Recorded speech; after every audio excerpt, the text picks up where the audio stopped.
Swayam Prabha. Digital India. Educated India.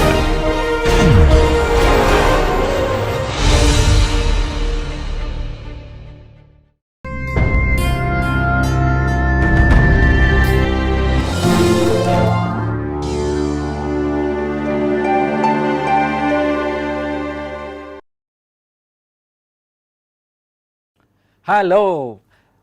Now we come to the prologue by Geoffrey Chaucer. In this discussion, we will see the arrival of the pilgrims, Chaucer's portraits of various characters belonging to different classes, focusing on the humor, and also various aspects of characterization: class, profession, activities, skills, social status, appearance, dress, age, beliefs and values, behavior, speech patterns, possessions, equipment, horse, even some special identification markers, as in the case of the miller, who is identified as a character with a wart on his nose. We will examine the narrator's comments in this prologue, and then finally we will look at two dimensions. One is aspects of poetry, another is ideological readings. When we deal with the aspects of poetry, we will examine metaphor, simile, irony, zeugma. Actually, as we are looking at some selected characters, we will examine those features as we discuss the characters themselves. Finally, we will have a summary of these features of poetry at the end. We also attempt one ideological reading in this poem. Let us start with the arrival of the pilgrims. You can see some points on my right side in brackets. These deal with certain figures of speech or thought, and also they refer to the points of characterization. When in April the sweet showers fall and pierce the drought of March to the root and all, the veins are bathed in liquor of such power as brings about the engendering of the flower, when also Severus with his sweet breath exhales an air in every grove and heath upon the tender shoots, and the young sun half his course in the sign of the Ram has run. The first line tells us about the beginning of the season, that is April season. In this season, the renewal of life happens, that is given to us through the metaphor of the veins being bathed in water with such power. There is also an allusion to Zephyrus, the god of winds, gentle winds in Greek mythology, and it tells us about the time, the passing of time during the day. Now we move to the next 9 lines. And the small fowl are making melody that sleep away the night with open eye. So nature pricks them and their heart engages. Then people long to go on pilgrimages, and palmers long to seek the strangest strands of far off saints, hallowed in sundry lands, and specially from every shire's end of England down to Canterbury they went to seek the holy blissful martyr quick, to give his help to them when they were sick. As we summarized in the previous presentation, the pilgrims are here in Tabard Inn to visit Canterbury, to seek the blessings, and also to express their gratitude to the martyr who helps them whenever they are sick or whenever they need some help. One of the characters we have chosen to focus on is a knight. As we said earlier, this is again a translation. There was a knight, a most distinguished man, who from the day on which he first began to ride abroad had followed chivalry, truth, honor, generousness and courtesy. He had done nobly in his sovereign's war, and ridden into battle no man more, as well in Christian as in heathen places, and ever honoured for his noble graces. When we took Alexandria he was there. He often sat at table in chair of honour above all nations when in Prussia. In this short extract, we see the knight being described with reference to the knightly tradition, the personal qualities of the knight, his participation in different wars in different locations, and the kind of respect that he commands from his peers. The use of we is something interesting. That is how Chaucer takes the reader into confidence. He invites us to see the character for ourselves. We have something more about the knight here. He was of sovereign value in all eyes, and though so much distinguished, he was wise, and in his bearing modest as a maid. He never yet a boorish thing he had said in all his life to any, come what might. He was a true, perfect, gentle knight. It is interesting to see that such a distinguished man does not have any arrogance, pride. He has humility, and that is portrayed in the form of the character of a maid, as modest as a maid, that we identify this as a human simile. And his behavior, that is demeanor, is very courteous, very kind, very polite, and that is summed up in the last line, a true, a perfect, gentle knight. No problem with this character, he is an ideal knight. We move on to another character in this prologue. We are not looking at all of them, we have selected some. The first is the knight, the second is the nun. You have the line numbers on my left and some points of discussion on my right in brackets. There was also a nun, a prioress. Her way of smiling very simple and coy. Her greatest oath was only by St. Loy, and she was known as Madame Eglinton, and well she sang a service with a fine, intoning through her nose as was most seemly, and she spoke daintily in French extremely after the school of Stratford art bow. French in the Paris style she did not know, at meat her manners were well taught withal. No morsel from her lips did she let fall, nor dripped her fingers in the sauce too deep, but she could carry a morsel up and keep the smallest drop from falling on her breast. She is identified as a nun with a smile, with her oath on Saint Love. Her name is also given as Madame Eglinton. She sings through her nose, she speaks French, not the Paris variety, but the variety that is used in England. She is known for her excellent table manners. We also notice some more characteristics of this lady, the nun. She wore a coral trinket on her arm, a set of beads, the goddess tricked in green, whence hung a golden brooch of brightest sheen, on which there first was a graven crowned A, and a lower Amor vincit omnia. The nun is a woman living in a nunnery. She has some possessions which are extremely attractive, costly, and they are glittering. She has also some letter A to indicate Amor vincit omnia, that means love conquers all. So, we have a lady living in a nun, certain characteristics which do not fit in with her own nunnery. That is how Chaucer is able to show the difference between a nun and her own behavior, and he invites us to look into the character of the nun and understand for ourselves. Another character for our discussion is the friar. The friar is a mendicant. Let us see him. There was a friar, a wanton one and merry, a limiter, a very festive fellow in all 4 orders. There was none so mellow, so glib, with gallant phrase and well turned speech.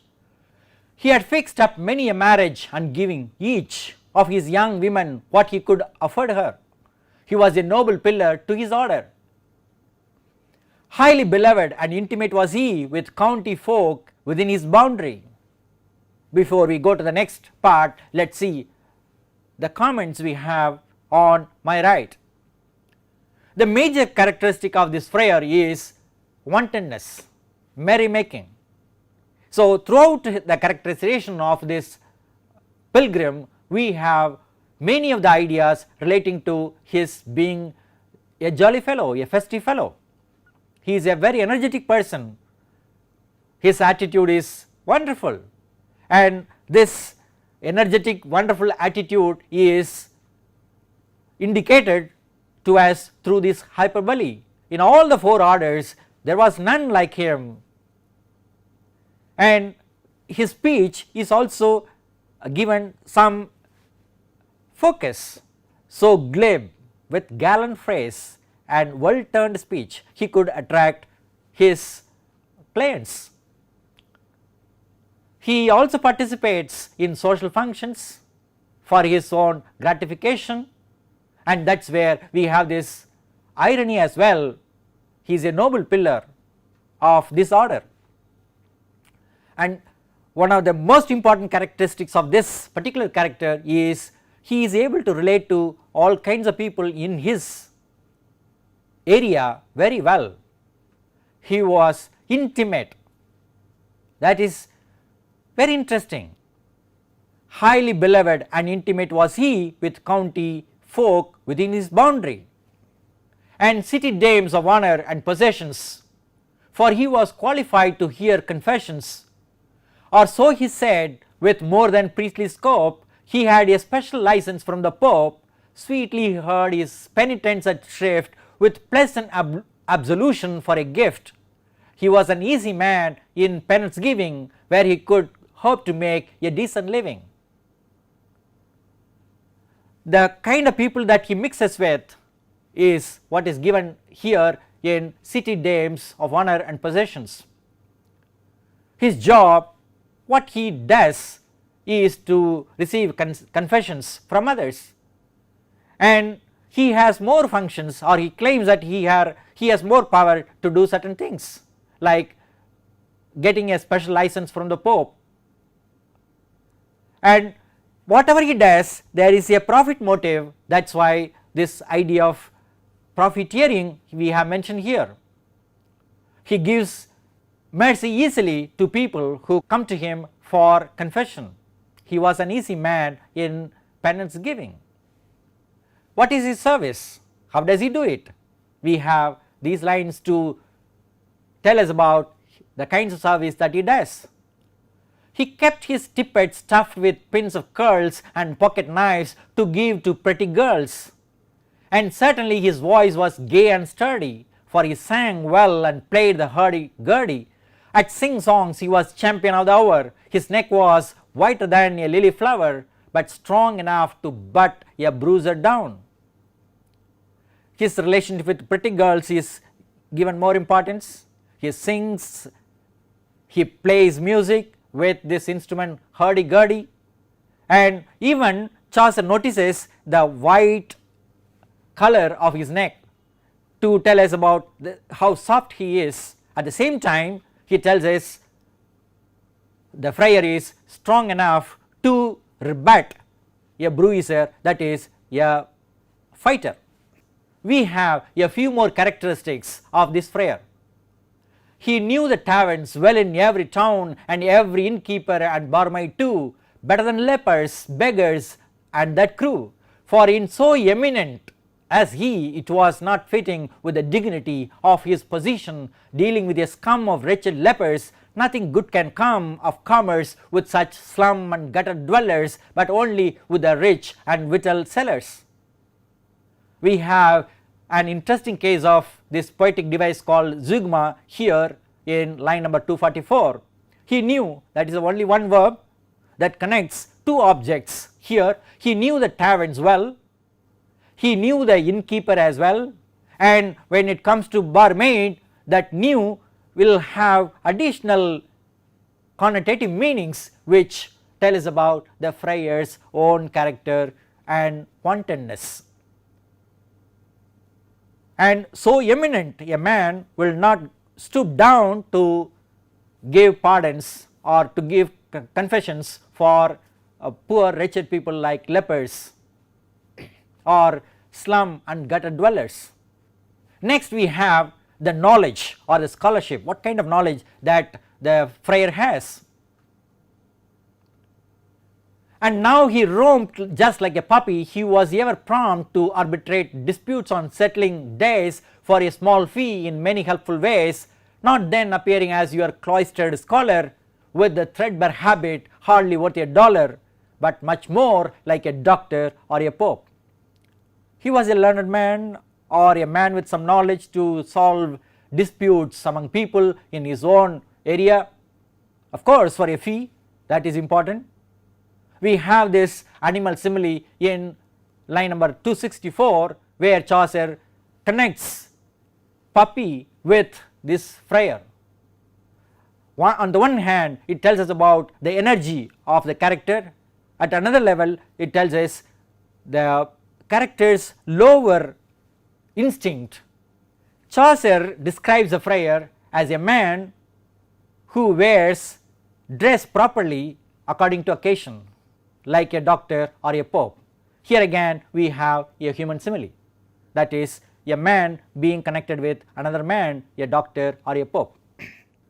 His knowledge is extensive, it continues along with his physical appearance. Of double worsted was a semicope upon his shoulders and the swelling fold, about him like a bell about its mould when it is casting rounded out his dress.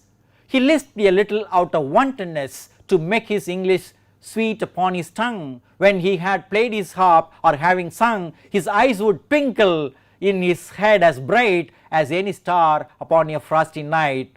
This worthy's name was Hubert, it appeared. With this description we come to the end of the friar's character. In this particular section we see that one material simile, we identified it as material simile because there is a reference to a bell in this line number 272, and we also notice how this character uses English sweet upon his tongue. He, by focusing on this speech quality, again Chaucer connects with the wantonness or merrymaking quality of this friar. At the end the ironic twist is given to us, he is called a worthy, but Chaucer does not take any responsibility, he says it appeared that he was a worthy and his name was Hubert. Now we move on to another character, the Franklin.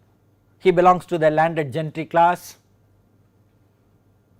There was a Franklin with him, it appeared, white as a daisy petal was his beard, a sanguine man, high coloured and benign. He loved a morning sup of cake and wine, he lived for pleasure and had always done, for he was Epicurus' very son, in whose opinion sensual delight was the one true felicity in sight. In this section we see a flower simile used to describe the beard of this Franklin. His disposition is sanguine, optimistic. He is known for his drink, that is wine. Also we find that he has some aim in life, that is to live life very happily, and the allusion to Epicurus is interesting to tell us that he wants to live life very happily, eat, drink and be merry, that is the philosophy of Epicurus, it is said. So his interest is more in material life. We have something more about the generosity of this Franklin. He may live a material life, but then he is a good character. As noted as St. Julian was for bounty, he made his household free to all the county. His bread, his ale were finest of the fine, and no one had a better stock of wine. His house was never short of bake, meat pies, of fish and flesh, and these in such supplies it positively snowed with meat and drink and all the dainties that a man could think.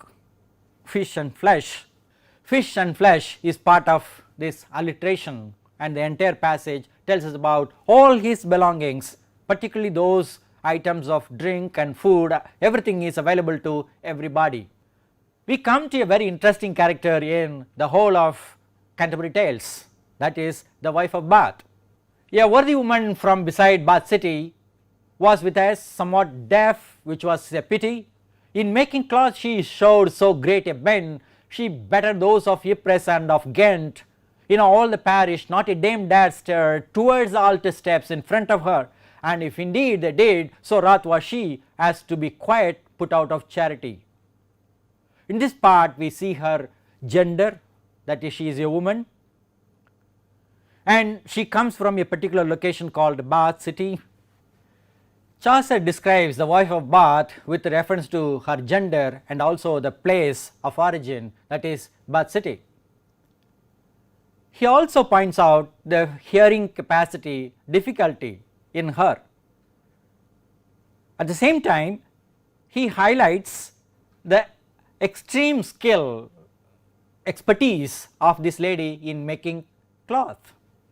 She is able to actually do better than people from Ypres and Ghent who might have taught her to make cloths.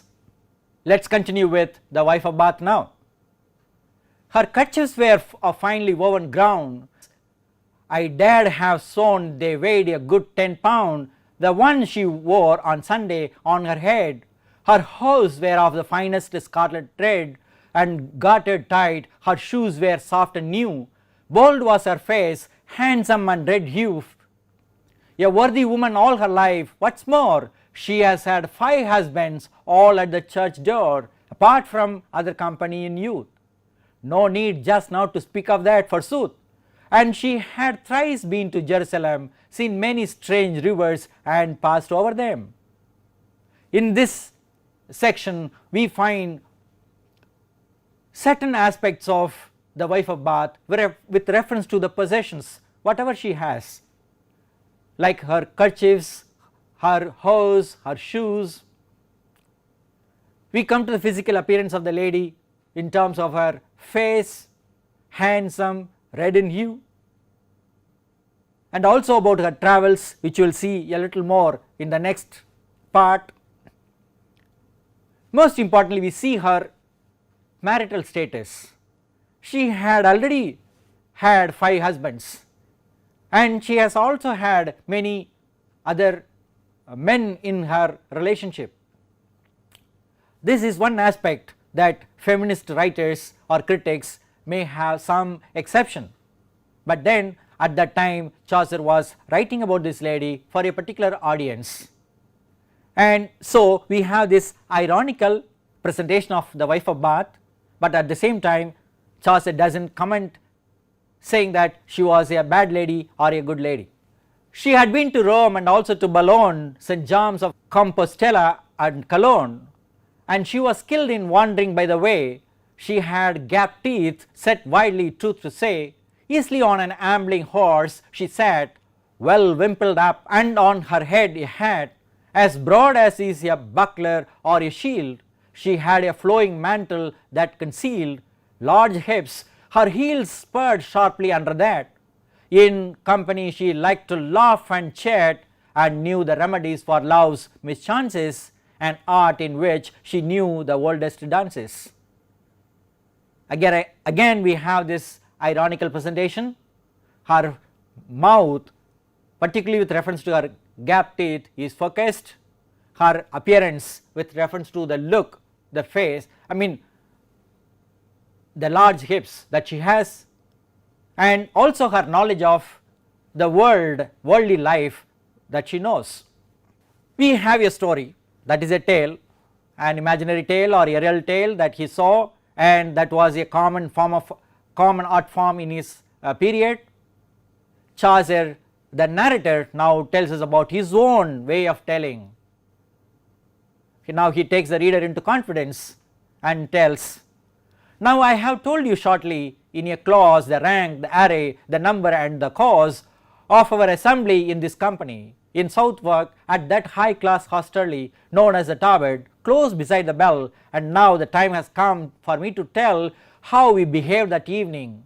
I will begin after we had alighted at the inn, then I will report our journey stage by stage, all the remainder of our pilgrimage. Here we have many characters, but we have looked at only a some, and also the narrator tells us he has presented all these characters according to their rank in some order, and the number of characters and the cause, that is the reason for which the company has arrived here in this Tabard Inn. He continues the commentary on his own narration.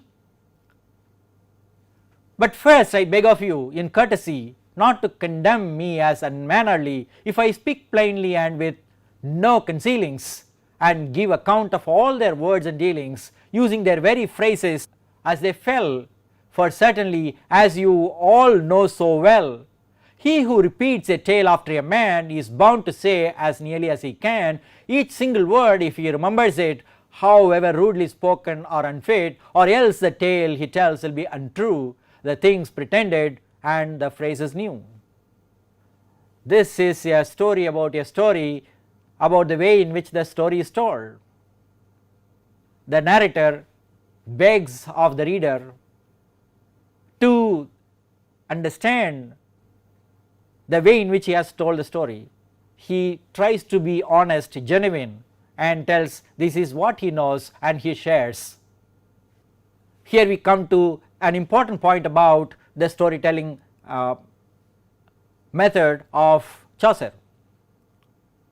He continues, he may not flinch although it were his brother, he may as well say one word as another, and Christ himself spoke broad in holy writ, yet there is no scurrility in it. And Plato says, for those with power to read, the word should ask us into the deed.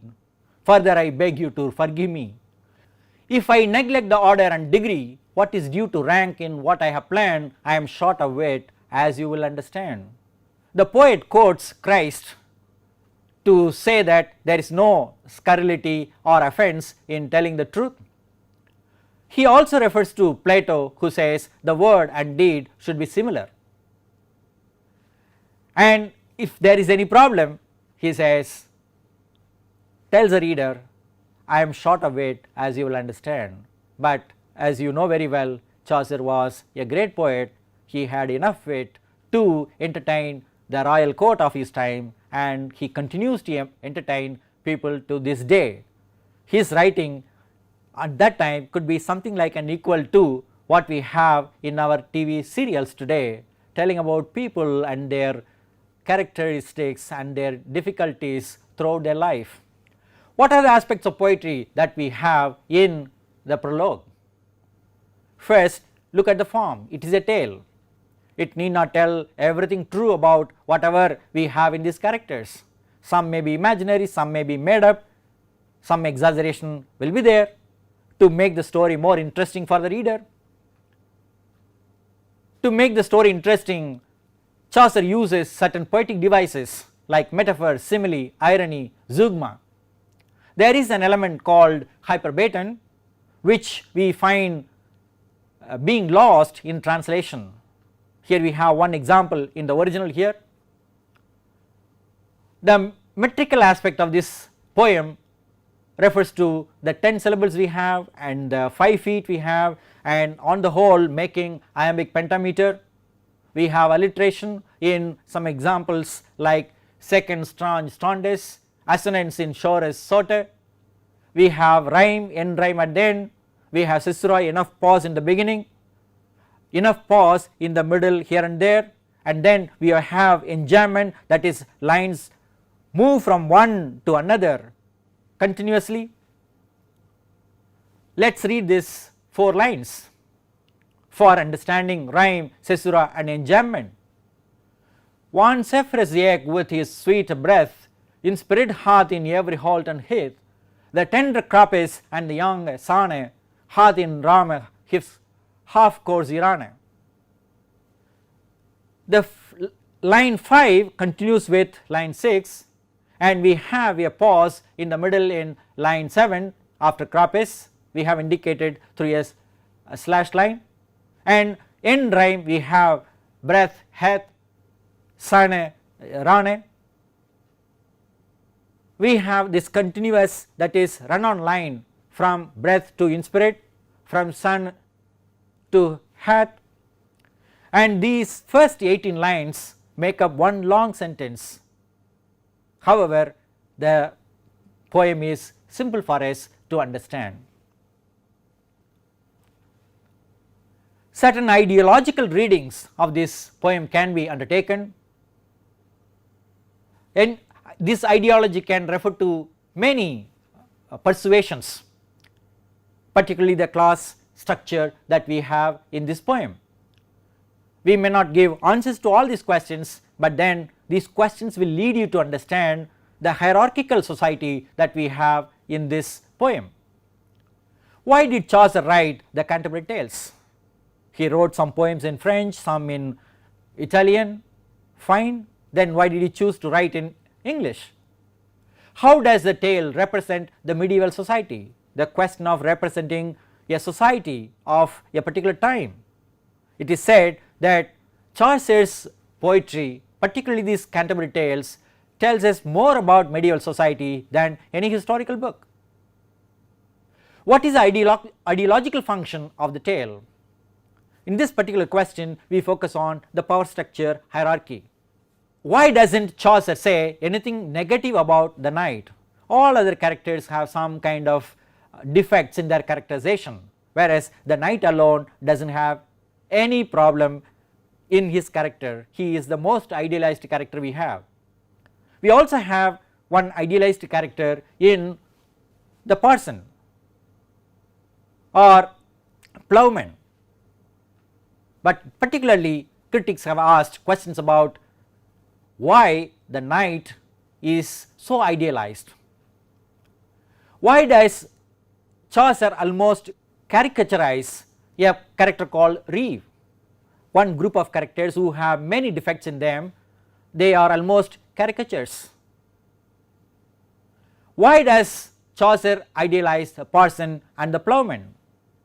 Did Chaucer criticize the aristocratic society of his times? We have to remember that Chaucer did not belong to aristocratic society. He was born in less than a middle class family.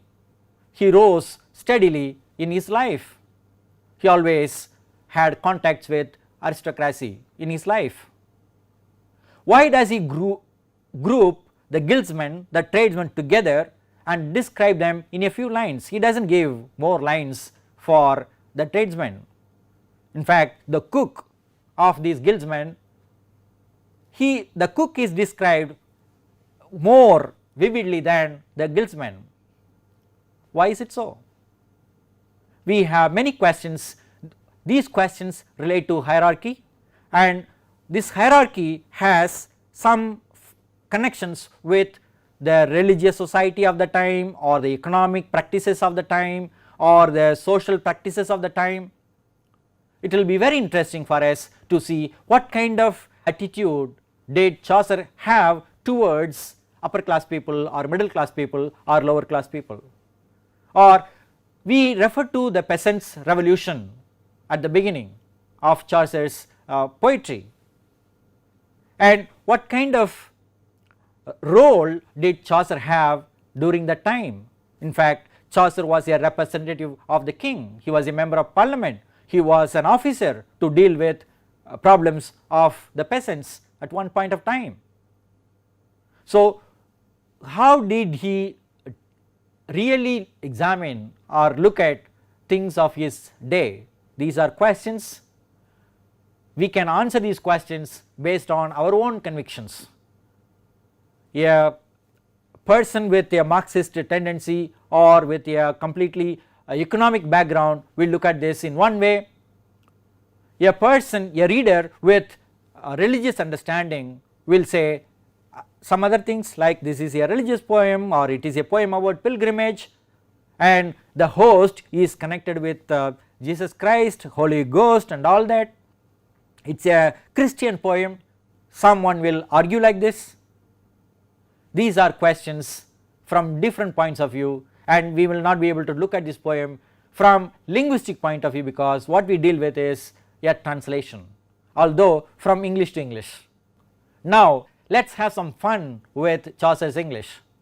Even this English is slightly modified, I believe. Let us have some fun, as I said. We will have fun with first, we will read the first 18 lines.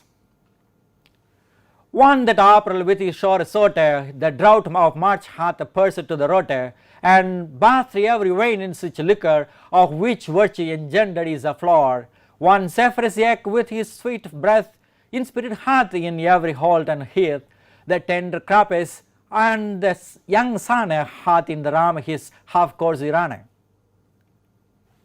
And smaller fowl is marking melody, that slept all the night with open ear. So pricketh him nature in his courageous, than lengthened folk to go on pilgrimages, and palmeris for to second strange standards to fern house quoth in Sandelandes, and specially from every sheerest end of England to Canterbury they went, the holy blissful martyred for to second that him hath opened when that they were second.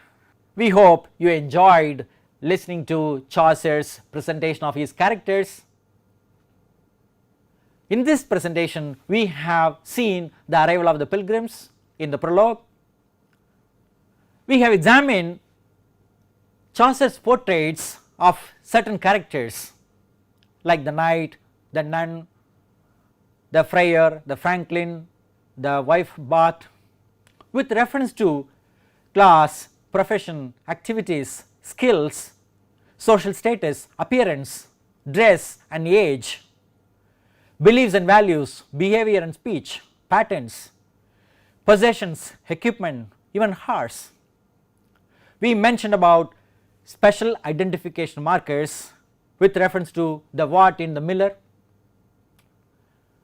We focused on the narrator's comments about telling his own story, taking the reader into confidence, telling them, I am trying to tell you the story as truthfully as possible. We examined some aspects of poetry in the prologue with reference to the metaphor at the beginning, and similarly throughout the characters that we have discussed, plus irony and hyperbole and also zeugma in some contexts. You might have noticed that Chaucer uses more of similes than metaphor. He also uses more of irony. Occasionally he uses hyperbole and zeugma to indicate different characteristics of individuals. Finally, we focused on ideological readings of the Canterbury Tales with reference to the prologue. It all depends on the kind of critical persuasion or viewpoint that we have. Chaucer's poetry is a source of inspiration for a number of readers, just for entertainment, just for enjoyment. It is also a source of critical interpretations to understand the medieval society. We have some references for you.